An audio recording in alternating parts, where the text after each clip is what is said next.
Libro de Romanos, capítulo 1.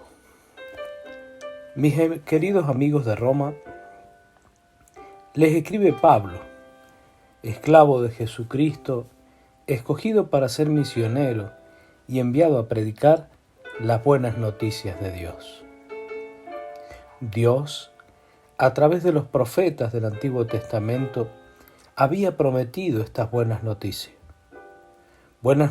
acerca de su Hijo, Jesucristo nuestro Señor, quien nació como niño en el seno de la familia del rey David y al resucitar de entre los muertos probó ser el todopoderoso Hijo de Dios y poseedor de la naturaleza santa de Dios mismo. A través de Cristo, Dios derramó sus misericordias sobre nosotros y luego nos envió alrededor del mundo a contar a las gentes de todas partes las grandes cosas que Dios ha hecho por ellos, para que crean y lo obedezcan. Ustedes mismos de Roma están incluidos entre los que Él ama, con vehemencia.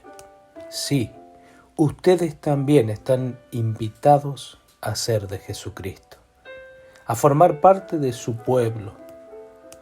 Que la gracia y la paz del Dios nuestro Padre y de nuestro Señor Jesucristo se derrame sobre ustedes. Antes que nada, les diré que donde quiera que voy, oigo hablar bien de ustedes. Casi el mundo entero sabe la fe que tienen en Dios.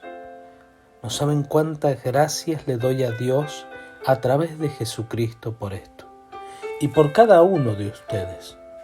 Dios sabe cuántas veces de día y de noche los llevo en oración ante aquel a quien sirvo con todas mis fuerzas, dando a conocer a otros las buenas noticias del Hijo de Dios. Una de mis repetidas oraciones es que, si es la voluntad de Dios, me permita ir a visitarlos y me conceda un buen viaje.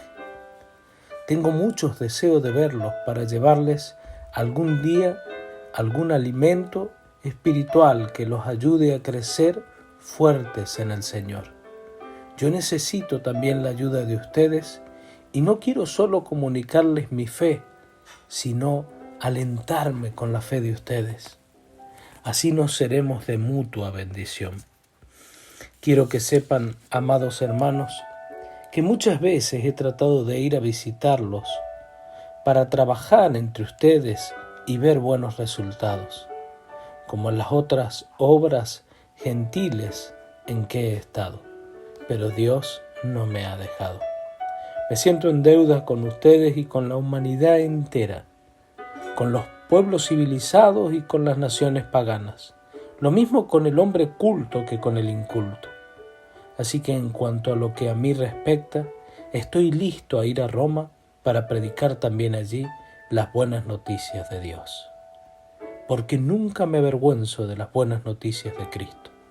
Ellas constituyen el poderoso método de Dios para llevar al cielo a los que creen. Los judíos fueron los primeros en escuchar la predicación de este mensaje, pero ya el mundo entero está invitado a acercarse a Dios en la misma forma. Las buenas noticias nos dicen que Dios nos acepta por fe, y solo por fe. Como dice el Antiguo Testamento, el que es aceptado y halla la vida es aceptado porque tiene fe en Dios. Mas Dios muestra desde el cielo su ira contra los pecadores malvados que hacen a un lado la verdad. Ellos conocen la verdad de Dios por instinto, pues Él ha puesto ese conocimiento en sus corazones. Desde los tiempos más remotos, los hombres han estado contemplando la tierra, el cielo, la creación entera, y han sabido que Dios existe, que su poder es eterno. Por lo tanto, no podrán excusarse diciendo no sabían si Dios existía o no. Lo sabían muy bien, pero no querían admitirlo ni adorar a Dios, ni darle gracias por el cuidado de todos los días. Al contrario, se pusieron a concebir ideas estúpidas sobre la semejanza de Dios y lo que Él quiere de ellos. En consecuencia, su necio entendimiento se oscurecieron y confundieron, y al creerse sabios sin Dios, se volvieron aún más necios. Luego, en vez de adorar al glorioso y sempiterno Dios, tomaron madera y piedra, y se tallaron dioses en formas de pájaros, animales, reptiles y simples mortales, y los proclamaron y adoraron como el gran Dios eterno. Por eso Dios los dejó caer en toda clase de pecado sexual y hacer lo que les viniera en gana, aun los más viles y perversos actos, los unos con los otros. En vez de creer la verdad de Dios que conocían, deliberadamente creyeron la mentira. Oraron a las cosas que Dios hizo, pero no quisieron obedecer al bendito Dios que hizo aquellas cosas. Por eso Dios los dejó desbordarse y realizar perversidades hasta el punto de que sus mujeres se rebelaron contra el plan natural de Dios y se entregaron al sexo unas con otras. Y los hombres, en vez de sostener relaciones sexuales normales con mujeres, se encendieron en sus deseos entre ellos mismos y cometieron actos vergonzosos, hombres con hombres. Como resultado recibieron en sus propias almas el pago que bien se merecían. A tal grado llegaron que al dejar a un lado a Dios y no querer ni siquiera tenerlo en cuenta, Dios los abandonó a que hicieran lo que sus mentes corruptas pudieran concebir.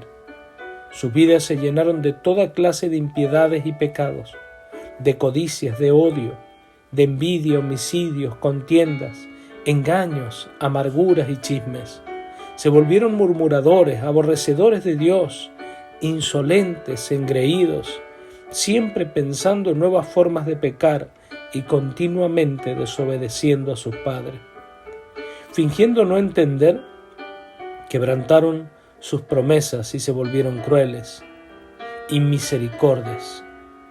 Sabían hasta la saciedad que el castigo que impone Dios a esos delitos es la muerte, y sin embargo continuaron cometiéndolos e incitaron a otros a cometerlos también.